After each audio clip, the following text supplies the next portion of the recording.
جب حقائق سامنے آ جائیں گے، جنت دوزخ سامنے ہوگی، میدان حشر قائم ہوگا، فرشتے نظر آ رہے ہوں گے، کفار پر گرفت ہو رہی ہوگی، عذاب کی کیفیت ہوگی، سورج سوا نیزے پہ ہوگا، زمین تانبے کی طرح تپ رہی ہوگی، اور پھر دیکھیں گے کہ کچھ لوگ اس عالم میں بھی بڑے مزے سے ہیں، ٹھنڈی چھاؤں میں ہیں، بڑے آرام سے خوبصورت تختوں پہ بیٹھے ہیں، انہیں مشروبات پیش کیے جا رہے ہیں، ان کے پاس غلام ہیں، نوکر چاکر ہیں، انہیں بے شمار مشروب. تو اس وقت اپنے ہاتھ کاٹ کاٹ کر کھائیں گے کہ کاش، افسوس، کاش میں نے اللہ کے رسول کے ساتھ راستہ اختیار کیا ہوتا، یا ویلتا لیتنی لم اتخذ فلانا خلیلا، اور اے کاش میں نے فلاں شخص کو دوست نہ بنایا ہوتا. انسان جیسے لوگوں کی صحبت میں رہتا ہے، جن لوگوں کے ساتھ رہتے ہیں اس سانچے میں ڈھل جاتا ہے.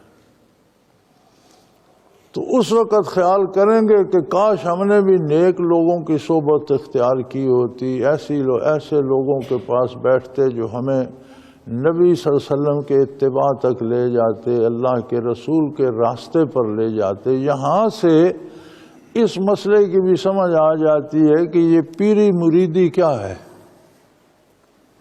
ہم کیوں کسی کو پیر بنائیں، کیوں کسی کے مرید بنیں؟ اللہ کی اطاعت کرو، اللہ کا قرآن موجود ہے، اللہ کے رسول صلی اللہ علیہ وسلم کی سنت موجود ہے، حدیث شریف موجود ہے. اور اگر اللہ کے رسول کی اطاعت نہیں ہو رہی تو ایک اور مصیبت پیر صاحب والی کیوں سر پہ بٹھا لیں کہ ہم اس کی اطاعت کریں گے؟ تو اللہ کے رسول کی تو ہو نہیں رہی، ایک اور مصیبت گلے ڈال لی.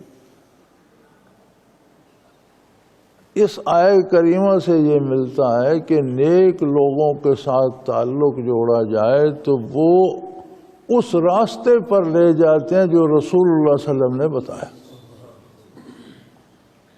شیخ کا یا پیر کا یہ فائدہ ہے کہ وہ ہمیں حضور کے اتباع کی طرف لے جائے. پیر اس لیے نہیں ہوتا کہ فلاں میرا پیر ہے تو میرا بیٹا پیدا ہوگا، فلاں میرا پیر ہے تو میرا کاروبار چل جائے گا، فلاں میرا پیر ہے تو میں بیمار نہیں ہوں گا. نہیں، یہ اللہ کے کام ہے، اللہ اور بندے کے درمیان ہے.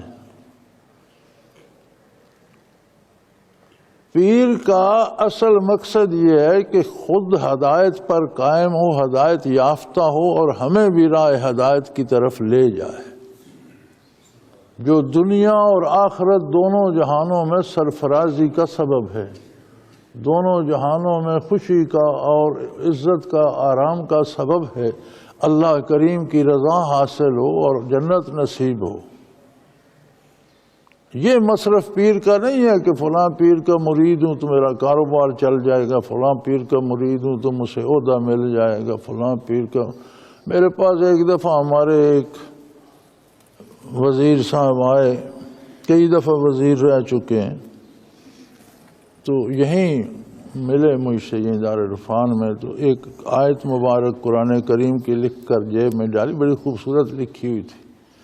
تو مجھ سے یہ مشورہ لینے آئے تھے کہ کسی نے مجھے یہ آیت لکھ کر دی ہے کہ اگر اس کا وظیفہ کرو گے تو تم وزیر اعظم بن جاؤ گے. تو میں نے کہا برخوردار، تم نے یہ نہیں سوچا کہ جو تمہیں بتا رہا ہے وہ خود وظیفہ کرتا تو خود بن جاتا وزیر اعظم، تمہیں کیوں بتا رہا ہے؟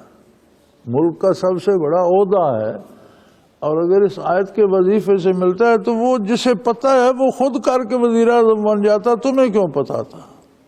میں نے کہا اسے بھی پتا ہے، اس نے تمہیں پیسے لے لیے اور تمہیں ایک کھیل پکڑا دیا. میاں یہ اللہ کی تقسیم ہے، وزارت پہ شکر کرو، وزیر تو ہو، پھر اور کیا چاہتے ہو؟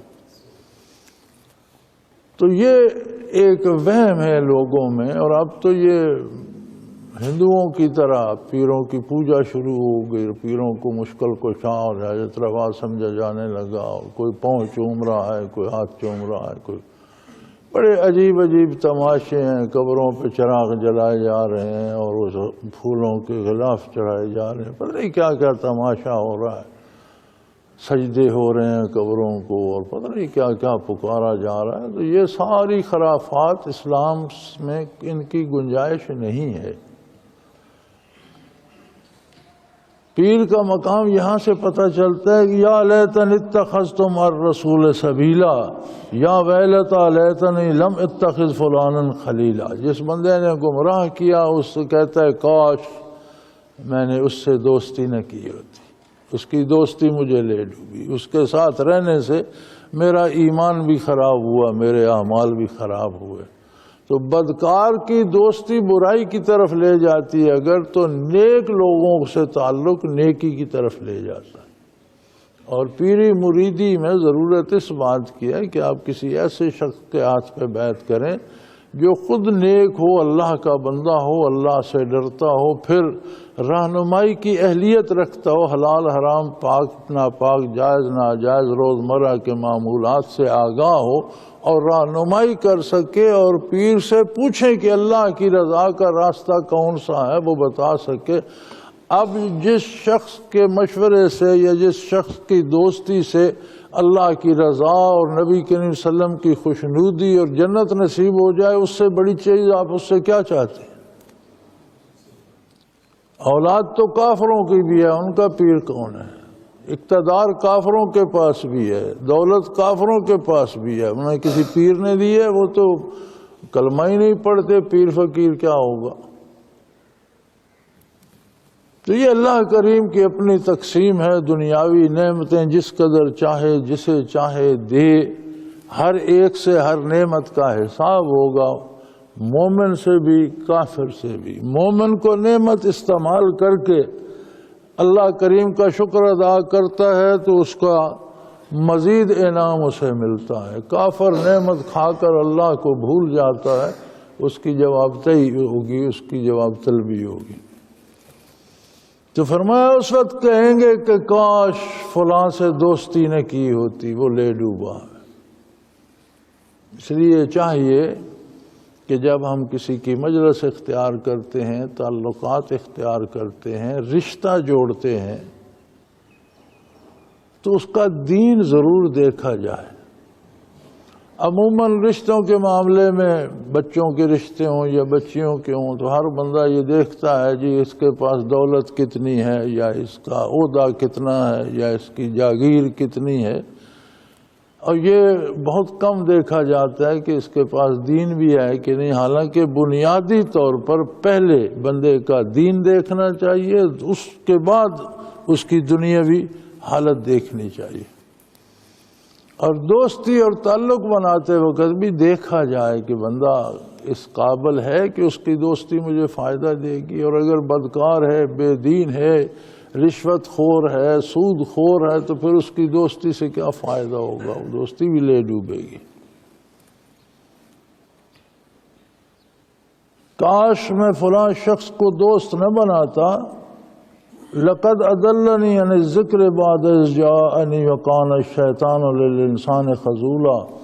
اس نے تو مجھے اللہ کی کتاب کے آنے کے بعد بھی، نزول قرآن کے بعد بھی، کلام الہی کے موجود ہوتی ہوئی اس نے مجھے اس سے محروم کر دیا اور گمراہ کر دیا۔